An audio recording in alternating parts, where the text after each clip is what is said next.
Hi everybody. It's late in the day, so if you hear lots of noises in this house, it's always noisy because everybody's cooped up and truly has cabin fever. And it's been a long work day.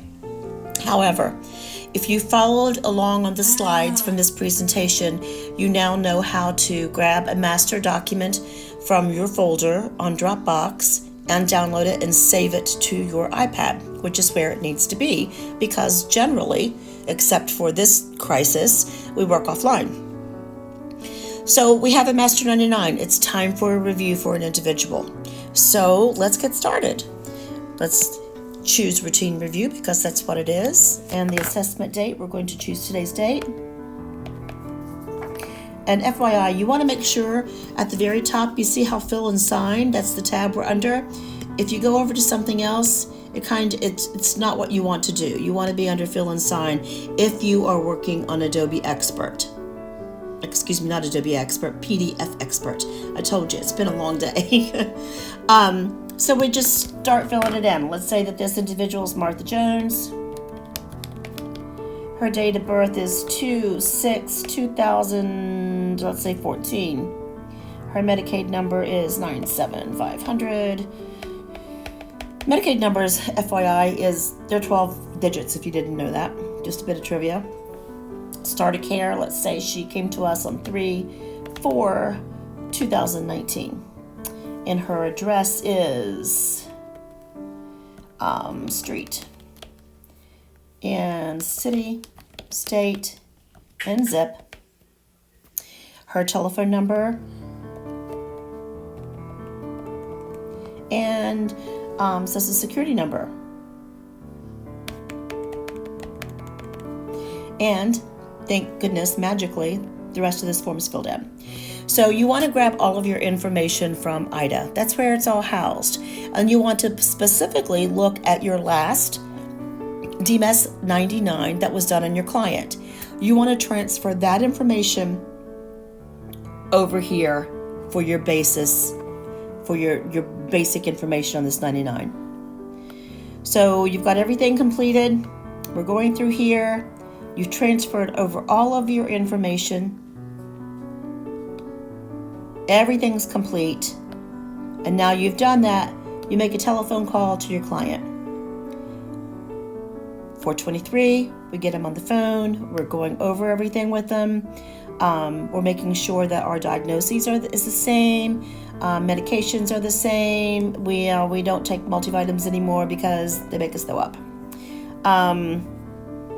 Current health status, we're changing the current health status to whatever. I'm just making the iPad move. There's been no recent hospitalizations. And if you'll notice, when we generated or populated the date, the assessment date at the top, it populates everywhere it needs to. And you're just verifying all the information. Has there been any changes? Have there not been any changes? Let's say, have they hired any new aides? Oh, they did. They've hired a new aide because their aide, Misty Rivers, sometimes has a difficult time getting there. So let's put that information in. Whoops. And they hired, let's see, Janet Jones. At this time of COVID-19, she's a cousin. And she's not afraid to come around the family where Misty sometimes is. So I need to put an S on that Jones. And forgive my text messages flashing up there from my kids.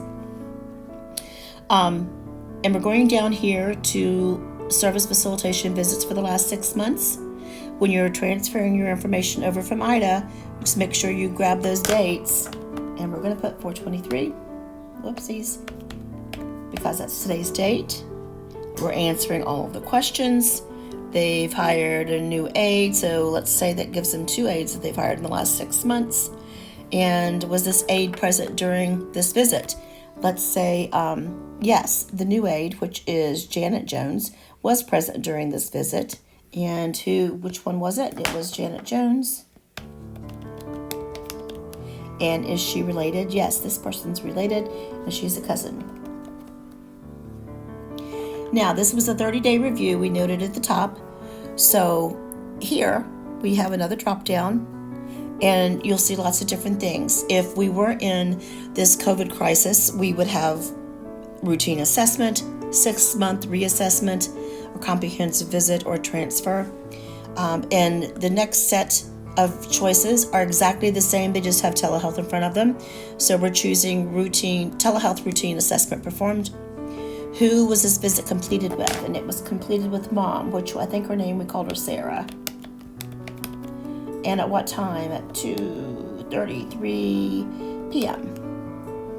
And I hit the tab key, and when you hit the tab key, it kind of flips out and goes back up. And this is for your comments, whatever you were noting at the time.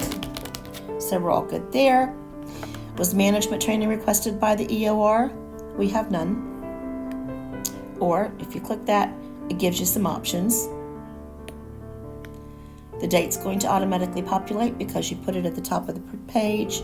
Obviously, since we're under this crisis, you're skipping the client caregiver signature, but you are obtaining your own signature. So we're going to click into here, and you've got two options.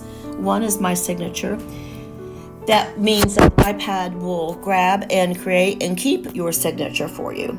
You don't want to do that because you don't want your same signature showing up like a cookie cutter in every document that you do. That just shows auditors a big red flag. So we want to use customer signature, and this is a one-time signature. That won't be saved to the application for later use. It'll just be inserted right into the document. So I'm going to go ahead and sign.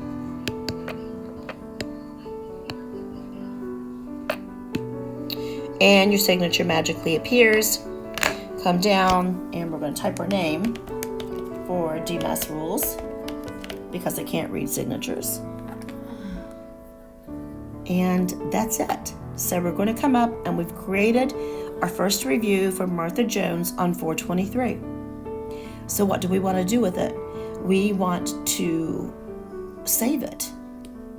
So we're going to come up, and we're going to hit save a copy. And from the Master 99, we're saving this review. So 4/23/2020, Jones, Martha. Now, the naming convention for when you save 99s is really important because we follow this naming convention throughout everything that we do. That's how we search, that's how we look for things, that's how people get paid. The naming convention is very important. It's the date of the review. I use 2 underscores because it just gives you a little more space and it's easier on the eye. Jones Martha. I'm saving it to my files. If you choose this, you can see other options. You need to get into your own groove with how you want to save files on your iPad for your use. It's whatever makes sense in your head so you can find your files easily. You may want to create a folder that says caseload, and that's where you put everything. You may want to create a folder for each one of your clients, and that's where you save things. That's totally your own groove, okay? So we're going to save a copy because I'm just saving it to my expert. And original document, never flattened, always save original. If you save a flattened, then you won't be able to make any changes to the document later on if you need to. And we're going to hit save.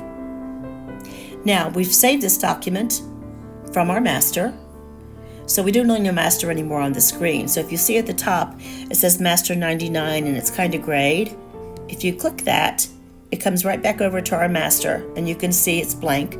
It was our master. So we don't necessarily need to see it anymore. So I'm going to choose the X beside it to close that screen.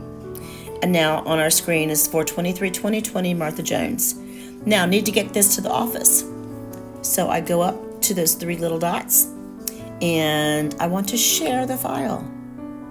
And I want to share the original document, hit share, and where do I want to share it? I want to save it to Dropbox.